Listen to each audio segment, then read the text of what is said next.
just want to acknowledge that this month's theme of deep listening may be harder for folks who are hard of hearing or deaf. We acknowledge you and remember you even as we deep dive into these metaphors and symbols in our language. There are many ways of listening from which we can all learn, and you may know better than anyone how we can be present to each other in other ways.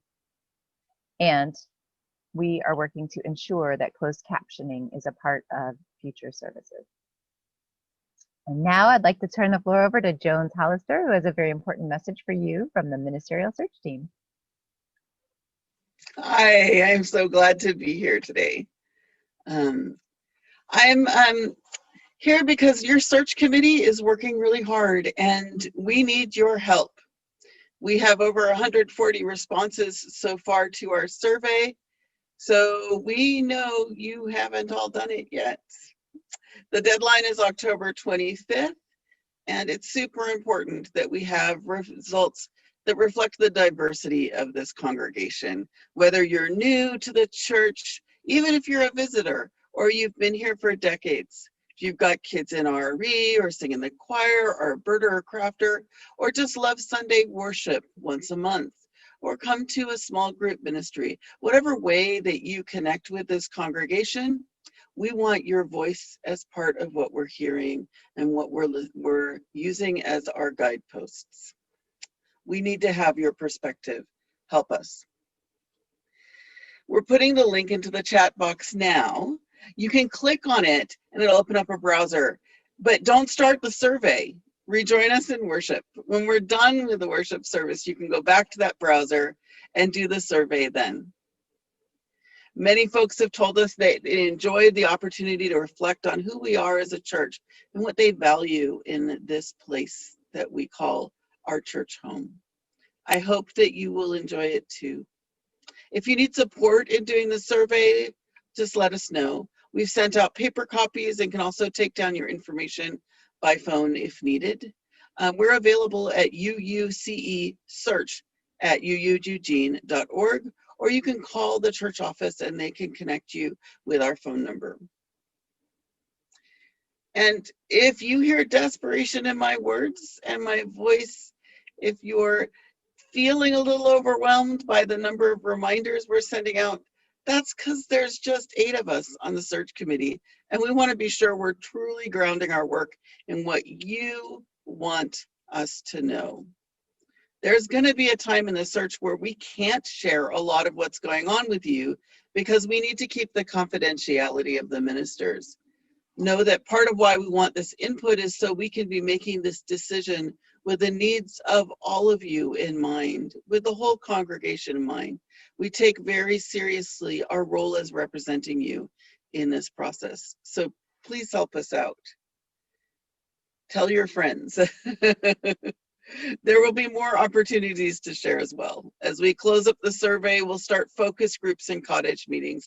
These will be facilitated conversations led by search team members to dig a bit deeper on some of the topics from the survey. There are going to be identity and affiliation-based groups such as parents, trans folks, membership-related folks, youth, elders, young adults, and more. And there'll also be open cottage meetings. We are hoping that everybody will be able to come to one of those meetings and share with us. More information will be coming soon. And the other search-related event is that we're going to have a Beyond Categorical Thinking workshop on Saturday, November 21st. A save the date will be out on social media and in your email soon. We're hoping we'll have a large turnout for this opportunity to talk about how our biases can get in the way of our understanding each other, in the way of a successful ministry. Oh, and did I mention we really want you to do this survey soon? Thank you so much for trusting us as your search committee. Much love to you all.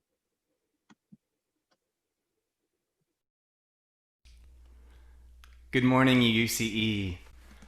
Please join me in singing 2 rounds of Come, Come, Whoever You Are as our opening hymn.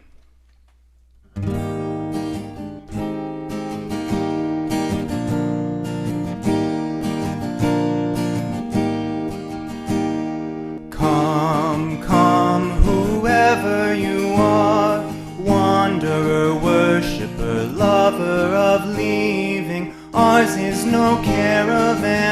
of despair. Come yet again, come.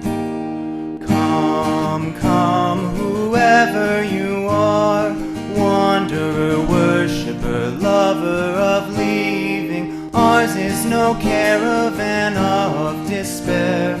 Come yet again, come.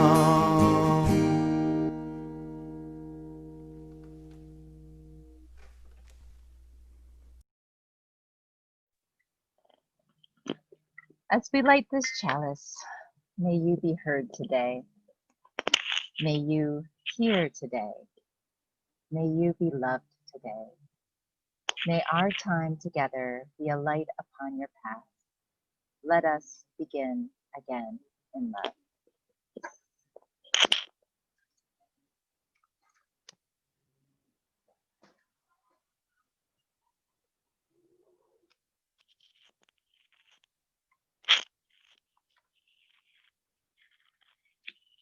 And now, a meditation by Reverend Rebecca C. Coppola. I'll ask Linda and Katie to join me in leading this. Spirit of life, we know there are as many perspectives and experiences of living here in this space as there are people. Spirit of love, please guide us gently into appreciating and listening. Assist us to honor that in conversation we can see the gift of a collective. Show us how we find understanding by learning to speak one another's languages, so that we may hand in hand go deeper into our beliefs through a personal, communal, and perpetual evolution. Breath of life, give us the patience to live into this faith of community, the curiosity to ask loving questions of each other, and allow us to be always deepening our spiritual awareness of the worlds within and without. Inspiration that is this life, please feel our profound gratitude for the comings and goings, beginnings and endings, through which we have been granted the opportunity to reflect with openness upon both what is within our experience and that which is outside it. Hare Om Shanti, Shalom, and peace.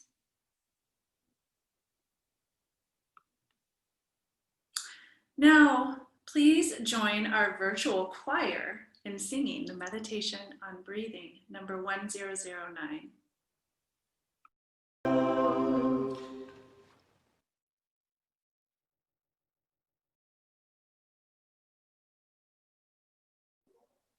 That was amazing. Thank you to all of the members of the virtual choir and musicians involved in making that beautiful video for us. We are called together today to stop and listen so that we may know. Stop and listen so that we can hear what needs to be heard. Stop. Listen. What's that sound? Everybody look what's going round. Armed men with plots to end democracy. And how did we get this way? When did they not feel heard? What can't we know about their early lives, their whole life stories that bring them to this present moment?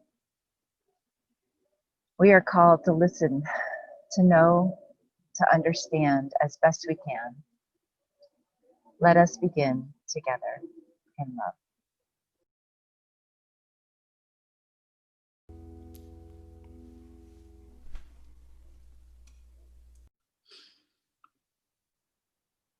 For our reading this morning, these are the words of Dorothy Law Nolte. Children learn what they live. If children live with criticism, they learn to condemn. If children live with hostility, they learn to fight. If children live with ridicule, they learn to be shy. And if children live with shame, they learn to feel guilty. If children live with encouragement, they learn confidence.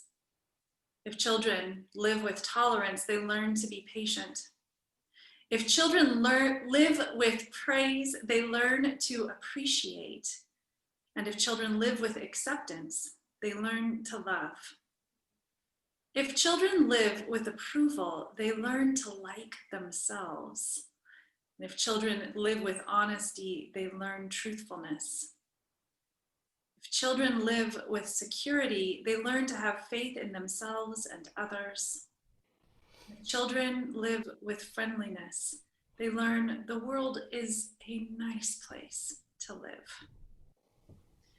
Please join me in singing hymn number 1053, How Could Anyone?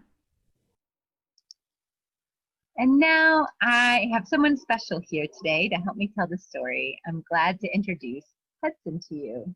Hello. Welcome, Hudson. These excerpts are from 1 Samuel chapter 17, New Revised Standard Version. Please listen with me to the words from the Hebrew Scriptures, the Nevi'im, the Old Testament. A version of this story, in fact, appears also in the Quran, a book held sacred by our Muslim siblings. Listen to a story from a long time ago.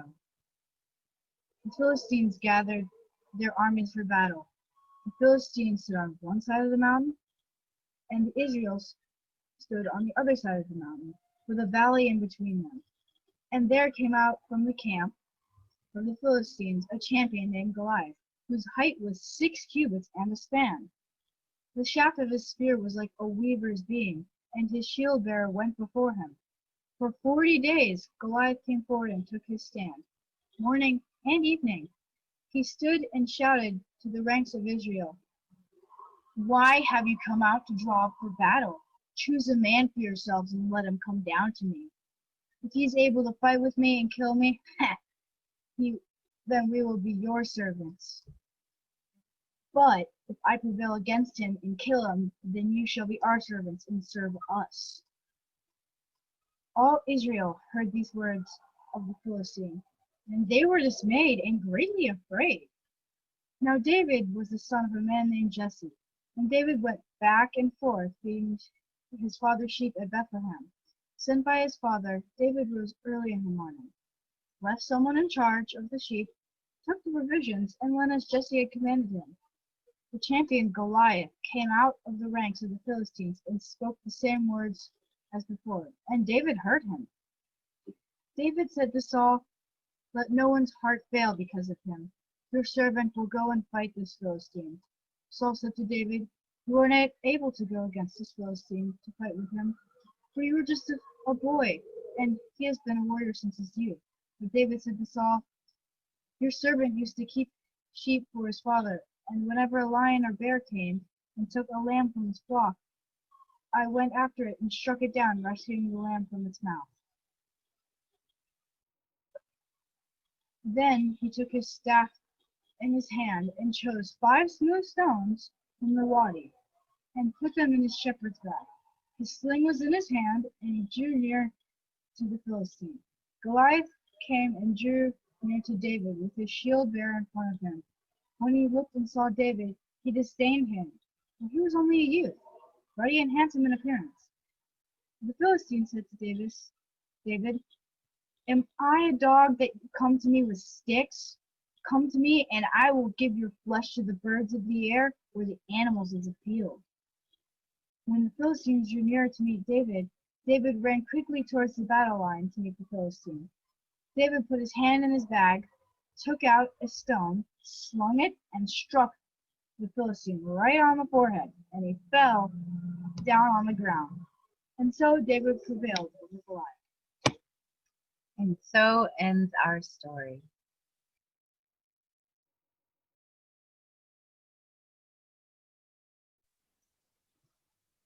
I'm glad you got to meet Hudson.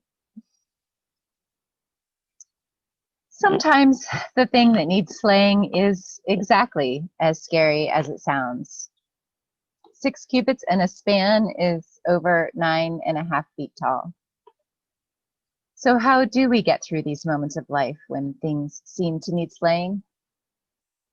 Each person in our drama of the Philistines versus the Israelites is struggling in some way. Yes, even Goliath. I've been reading author Malcolm Gladwell's take on David and Goliath, and Gladwell points out that Goliath was, as most people who are extraordinarily tall, very likely suffering from the real medical condition called acromegaly, which is the medical name for the real experience of giantism. Now, in addition to continually growing throughout one's lifetime, without fail, there are other side effects of acromegaly, most notably extremely poor vision. So there's poor Goliath, taller than all of his mates, always expected to be the hero, the warrior, stronger and bigger than everyone, striving constantly to hide the fact that he maybe couldn't see very well, hiding his disability behind a whole lot of trash talk. Maybe that shield bearer was actually his seeing eye guide. The story records that David approached Goliath with a sling and some rocks and maybe a stick, and yet Goliath mistakenly says, "You come at me with sticks like I'm a dog?" Goliath, the story goes, trash talked the Israelites for 40 days and 40 nights, saying, "Come and get me." It's a rough way to live, spewing hateful words all of the time. It's hard on the spiritual life to be full of pain and anger. It's hard on anybody to live a life without being expected to be something that maybe you're not. Maybe if Goliath hadn't had the disease of acromegaly, he could have had a gentler, simpler life. Maybe he could have chosen to be a shepherd if he'd had his druthers. Maybe Goliath was wondering about the constant push to kill people he didn't know. Maybe he didn't truly have anything against those Israelites.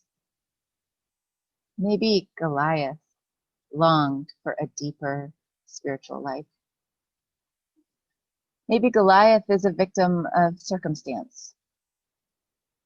Maybe he had some demons that needed slaying and he had no community to help him get it done.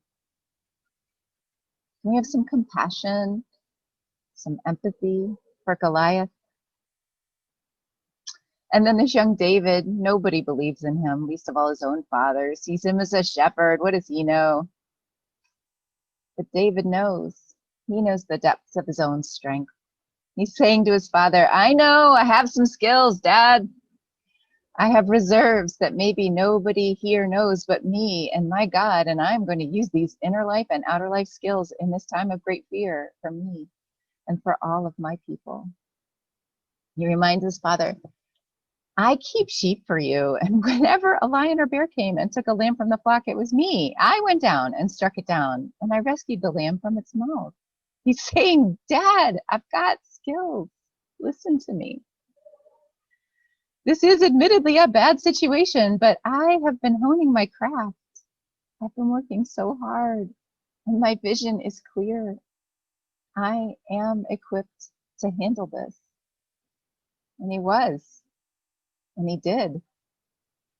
He slayed that thing that held his people stuck with fear and sadness, stuck for so many days. He did it, and in doing so was able to create a space for transformation for himself, for his vision, for his community. And so it is with us. Sometimes we are the ones who are afraid and stumbling blind, the ones who are stuck and in need of empathy. Sometimes we are the ones with something to prove or something to slay. And sometimes we are the ones who draw from both inner and outer sources of strength. Spiritual, emotional, physical, and communal strength. When I was in seminary, I had the best mentor. This professor and his wife had me over to their home, enfolding me into their extended family dinners, listening to me as I figured myself out as a young adult. And a lot of the time, I was definitely spewing nonsense. And there would be a pause at the end of whatever story that I was telling, in which one might wonder where his response might go. And after a while, I figured out that if I was on the right path, we would discuss next steps and how to achieve them. And if I was flat out on the wrong path, his response every time was, "I'm for Jennifer." So no matter what, I got heard. I was supported, and I felt loved. Maybe you are doing this for someone in your life right now, and maybe someone is doing it for you right now. I'm now going to talk about Donald Trump, but don't jump to any conclusions. This isn't a pep talk about slaying a giant.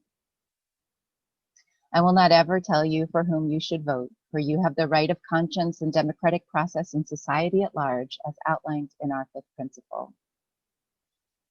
I will say his policies have terrified me and terrorized people about whom I care, as well as people whom I don't know, and their futures are still important to all of us. I know there's a lot of us who are having some dark thoughts when the coronavirus finally found its inevitable hosts within the White House. I'm surprised at my own self with my own high level of anger, mixed with, if I'm honest, both vindication, maybe a little smugness that this disease had finally come there. It wasn't a good look, and it wasn't a good feeling. Maybe you too were struggling not to succumb to these negative feelings that aren't in alignment with our general values as Unitarian Universalists. And during this brief ailment with the nation's best team of doctors, experimental medicines, and general breaking of rules, those who were in the White House who were sick, it was my turn at last with a book from the library. The book was called Too Much and Never Enough: How My Family Created the World's Most Dangerous Man. It's written by Mary Trump, PhD, Donald Trump's niece, who is also a professional psychologist. This book is a fascinating romp through the family's history, and in the last few pages, Ms. Trump gives us some summative statements, such as the one I will share with you now. Quote, "Donald today is much as he was at 3 years old, incapable of growing, learning or evolving, regulating his emotions, moderating his response, or taking in and synthesizing information. Donald's need for affirmation is so great that he doesn't seem to notice that the largest group of his supporters are people he wouldn't condescend to be seen with outside of a rally. His deep-seated insecurities have created in him a deep black hole of need that constantly requires the light of compliments that disappear as soon as he soaked it in. Nothing is ever enough." And in reading this, for the first time, I could picture 3-year-old Donald Trump with an unable mother and an unwilling father. All 3-year-olds need to be listened to be heard and understood, and to have their needs met. And that didn't happen for him. There was no empathy in his life. And what's worse, he began to receive positive reinforcement for mirroring his father's sexism and bullying. And he turned toward that attention, that only light in his childhood, encouraging him to grow in those negative fields. And in learning this information and picturing this child to whom no one listened, my heart broke open for the first time in 4 years. When a woman at his town hall on Thursday night complimented his smile, his radiant beam in response to this genuine compliment, had me almost in tears for that poor little boy who never got what he needed to become a successful adult human, capable of compassion and human relations, as outlined in our third principle for which we strive. We can still find in his policies and in the way he has irresponsibly utilized his power to act deplorably and not in alignment with our UU values to beat bad actions. And we should choose wisely when we next pick our leaders. But having that space to stop expending energy and negative emotion has been helpful in these challenging times.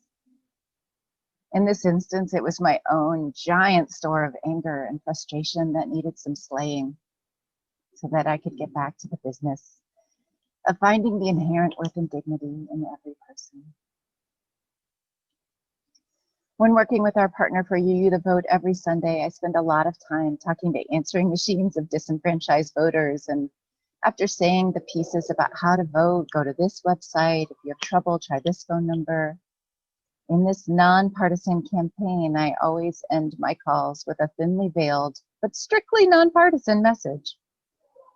I plan to vote my UU values of love, acceptance, uplifting and centering the oppressed in this country, and I hope you will join me in doing the same at the polls this year. I hope that those who needed to know that someone is listening to their pain is hearing my message. So many people have not even had one person in their life saying, "I'm for you." As we continue the work of Unitarian Universalism, showing up to listen to one another as well as to the people who don't yet embrace our values, let us try to do so with an open heart when we can.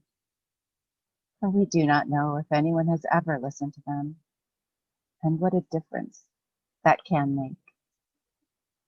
May you be listened to, may you be heard, may you have space to hear what others need to say. May it be so. And now please join us in singing hymn number 1012, When I Am Frightened. For flowers and hummingbirds, for our family connections, for these lives that we share with people that we love, ever growing and changing, we are so thankful. And for those who are feeling the grief of this moment, for losses and those sorrows that sometimes feel too big to bear, we hold you. You are not alone. For all of the joys and sorrows that have been named by each one of you, our beloveds, today. And for those that we still hold in our hearts, those left unspoken, unwritten, we are here with you, praying with you, breathing in and listening deeply to the needs and longings of your hearts. We will work to enact change together with and for you. None of us is alone. Blessed be. Researcher and author Brene Brown tells us a deep sense of love and belonging is an irreducible need of all people. We are biologically, cognitively, physically, and spiritually wired to love, to be loved, and to belong. You belong here. We will listen to you here. Go forth and know that you are loved and that you are heard here. May it ever and always be so.